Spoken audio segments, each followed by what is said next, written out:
आहे. मला असं वाटतं ही कविता सर्वांनी शेवटपर्यंत ऐकावी. तर चला मग सुरू करूयात. शेवटी अंतर तेवढंच राहिलं.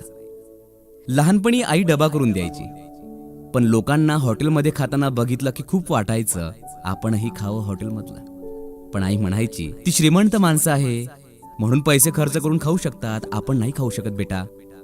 मोठं झाल्यावर हॉटेलचं खायला लागलो, तर आरोग्याच्या काळजीनं लोक घरचा डबा खाताना दिसू लागली. शेवटी अंतर तेवढंच राहिलं. लहानपणी गरिबीमुळे मी सुती कपडे घालायचो, तेव्हा लोक टेरिकॉट पॉलिस्टरचे कपडे घालायचे. खूप वाटायचं आपणही असे कपडे घालावे. मोठेपणी टेरिकॉट घालायला लागलो तर लोक सुती वापरायला लागलीत. सुती कपडे आता महाग झालीत. शेवटी अंतर तेवढंच राहिलं. लहानपणी खेळताना पडलो तर गुडघ्यावर पॅन्ट फाटायची. आई छानपैकी शिवून द्यायची, पण शिवलेलं कोणाला दिसू नये म्हणून धडपड असायची. मोठेपणी लोकांना फाटलेला जीन्स दाम दुपटीने विकत घेताना पाहिलं. शेवटी अंतर तेवढंच राहिलं. लहान होतो तेव्हा दूध नसल्यानं घरी गुळाचा चहा मिळायचा आणि लोकांना साखरेचा पिताना बघायचो. वाटायचं आपणही साखरेचा चहा प्यायला पाहिजे. आता मी साखरेचा चहा प्यायला लागलो तर लोक गुळाचा ब्लॅक टी पित आहेत. शेवटी अंतर तेवढंच राहिलं.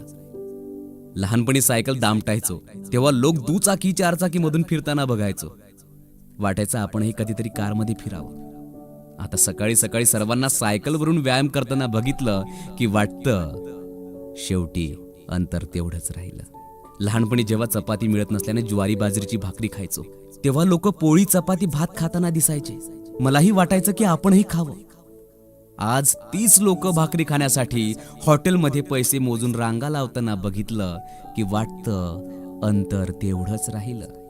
लहानपणी झोपडीत राहायचो तेव्हा बंगल्यात राहणाऱ्याकडे बघून वाटायचं आपणही बंगल्यात राहावं.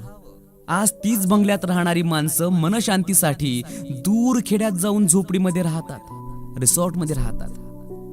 तेव्हा वाटतं शेवटी अंतर तेवढंच राहिलं. आता कळलं हे अंतर असंच कायम राहणार. मग मनाशी पक्क केलं जसं आहे तसंच राहणार, कुणाचं पाहून बदलणार नाही. मित्रांनो, तुम्ही जसे आहात ना तसेच राहा. तुम्ही खूप गोड आहे. जे तुमच्याकडे आहे ना तेच तुमच्यासाठी योग्य आहे. म्हणूनच जसे आहात तसेच राहा. तुम्ही खूप छान आहे मित्रांनो. तर माझ्या सर्व रसिक श्रोत्यांसाठी ही कविता होती. शेवटी अंतर तेवढंच राहिलं. मित्रांनो, ही कविता तुम्हाला